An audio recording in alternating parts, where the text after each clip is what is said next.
Hello students, आज जो आपको टॉपिक पढ़ना है वो है कंपोनेंट्स ऑफ कंप्यूटर सिस्टम।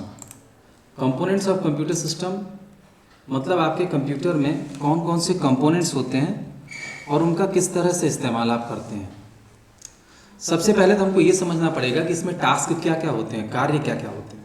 सबसे पहला काम होता है टेक इनपुट, इनपुट्स लेता है वो, और इनपुट किसके थ्रू लेगा, इनपुट यूनिट्स के थ्रू। तो the process of entering data and instruction into the computer system is known as input, and input unit is collection of devices which are used for feeding data into computer system. ये परिभाषा है सामान्य सी कि input unit का इस्तेमाल करके सूचनाओं को कंप्यूटर के अंदर फीड किया जाता है। तो अब अगर ये इनपुट यूनिट है तो इनपुट यूनिट के बाद अगला काम क्या होता है, स्टोरिंग डेटा। डेटा को स्टोर करने के लिए आप मेमोरी यूनिट का इस्तेमाल करते हैं। Saving data for further use, ये मेमोरी का काम होता है। तो अगला काम होता है सेविंग डेटा, स्टोरिंग डेटा, जिसके लिए मेमोरी यूनिट की आवश्यकता पड़ेगी।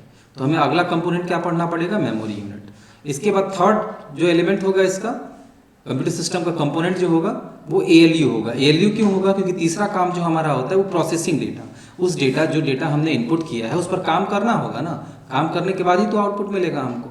उसके बाद जो चौथा एलिमेंट होगा वो होगा सीयू, कंट्रोल यूनिट, जो कि जिसका काम होता है जितने भी कार्य आपके कंप्यूटर के अंदर हो रहे हैं सबको नियंत्रित करने का काम कंट्रोल यूनिट का होता है। तो कंट्रोल यूनिट क्या करता है, कंट्रोल यूनिट कंट्रोल करता है वर्क फ्लो को, कौन सा काम पहले होगा कौन सा काम बाद में होगा। तो ये आपका चौथा एलिमेंट हो गया या चौथा कंपोनेंट हो गया। पांचवा कंपोनेंट क्या होगा, पांचवा काम क्या होगा, जब प्रोसेसिंग भी हो गई तो अगला काम क्या होगा, डेटा को आपके सामने उपलब्ध कराना, आउटपुट के फॉर्म में आपके सामने उपलब्ध कराना। तो ये काम होगा आउटपुट इंफॉर्मेशन का, जो कि आउटपुट यूनिट्स के द्वारा किया जाएगा। आउटपुट यूनिट की परिभाषा होती है, output unit is collection of devices which are used for providing data to the user after processing. मतलब कार्य करने के बाद डेटा आपको उपलब्ध कराने के लिए जिस यूनिट का इस्तेमाल करते हैं वो आपका आउटपुट यूनिट के अंतर्गत आता है। आउटपुट यूनिट के बाद आप देखेंगे आपका जब ये सारे पांचों एलिमेंट्स हो गए तो आएगा आपका इनपुट यूनिट। इसको थोड़ा डिटेल में पढ़ लिया जाए। इनपुट यूनिट में वो डिवाइसेस आते हैं जिसका इस्तेमाल करके हम इंटरेक्ट करते हैं कंप्यूटर के द्वारा, यूज़र इंटरेक्ट करता है कंप्यूटर के द्वारा। जो इनपुट डिवाइसेस होते हैं उनकी जिम्मेदारी होती है सूचनाओं को ट्रांसलेट करना जिस फॉर्म में कंप्यूटर उसको समझ सके। इसके लिए कीबोर्ड इनकोडर्स या जो भी अलग अलग डिवाइसेस उनके इनकोडर्स आते हैं जिनका काम होता है सूचनाओं को उस भाषा में कन्वर्ट करना जिस भाषा में आपका कंप्यूटर समझ सके उसको। ठीक है, तो इनपुट डिवाइसेस के बहुत सारे प्रकार हैं, जैसे आपका टच स्क्रीन है, कैमरा है, स्कैनर है, माइक्रोफोन है, ट्रैक बॉल है, वेब कैम है, कीबोर्ड है, माउस है। लेकिन इसमें से बहुत सारे डिवाइस ऐसे भी, ये सारे तो इनपुट डिवाइस हैं जो कि डेटा को सिस्टम के अंदर इनपुट करने के लिए इस्तेमाल किए जाते हैं। लेकिन इसमें से बहुत सारे डिवाइस ऐसे भी हैं जिसका इस्तेमाल इनपुट और आउटपुट दोनों के लिए होता है।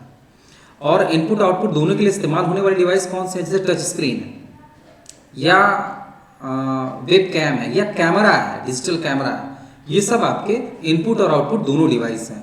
इसके अलावा और भी आउटपुट यूनिट में भी ऐसे कुछ डिवाइस हैं जो कि इनपुट और आउटपुट दोनों की तरह काम करते हैं। कई कॉम्पिटिटिव एग्जाम में इसको पूछ देता है। जैसे मान लीजिए किसी स्टूडेंट ने हमसे पूछा कि सर ये बताइए कि कैमरा कैसे इनपुट और आउटपुट डिवाइस दोनों होगा। तो आप खुद बताइए, खुद सोचिए कैसे इनपुट और आउटपुट डिवाइस दोनों होगा। इनपुट वो तब होगा जब वो किसी की फोटो खींच रहा हो, और आउटपुट डिवाइस तब होगा जब वो आप उस कैमरे का इस्तेमाल करके फोटो को देख रहे होंगे। तो जब भी आप फोटो को देखेंगे वो आउटपुट दे रहा है, और जब आप फोटो को खींच रहे हैं उस समय वो इनपुट है। तो इस तरह से वो इनपुट और आउटपुट दोनों डिवाइस होता है। इस तरह टच स्क्रीन आपने देखा होगा, मोबाइल फोन देखा आपने ना, मोबाइल फोन आपका टच स्क्रीन डिवाइस होता है। टच स्क्रीन ही तो है आज के समय में, ज़्यादातर मोबाइल आपके टच स्क्रीन है। और टच स्क्रीन होने की वजह से क्या है कि आप टच करके उसमें इंफॉर्मेशन इनपुट भी कर पाते हैं, और जो सूचनाएं दिखती हैं आपको वो उसी स्क्रीन पर दिख भी जाती हैं। तो आउटपुट डिवाइस भी हो गया, इनपुट भी हो गया, आउटपुट भी हो गया। इसके आगे अगर हम चलें तो सबसे पॉपुलर जो इनपुट डिवाइस है वो आपका कीबोर्ड है।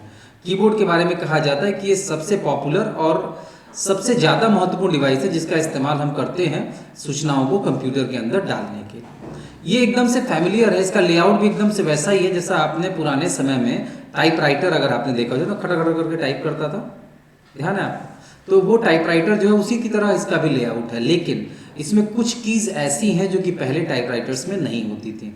आप देख रहे हैं जैसे आपके सामने दिखा रहा होगा यहाँ पर, ये एरिया जो है ये मेन टाइपिंग कीबोर्ड है जहाँ पर कि QWERT मतलब A से Z तक अल्फ़ाबेट्स लिखे हुए हैं।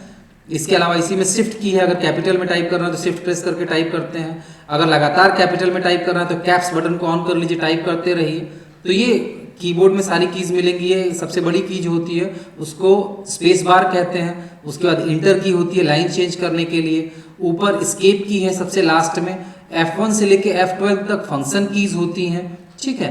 तो इन सब का इस्तेमाल हम करते हैं। F1 से लेके F12 तक फंक्शन कीज जो हैं ये आपकी प्रोग्रामेबल कीज भी कही जाती हैं। इसके अलावा कुछ मल्टीमीडिया कीबोर्ड में कुछ इस तरह की बटन्स भी आती हैं जो कि ईमेल के लिए, वेब ब्राउजिंग के लिए, एक्सप्लोर करने के लिए, या तो साउंड को बढ़ाने घटाने के लिए भी इस्तेमाल होती हैं। यहाँ पर आप देखेंगे कीबोर्ड में कुछ और एडिशनल कीज होती हैं, ये एरो कीज होंगी जो आपको मिलेंगी यहाँ पर।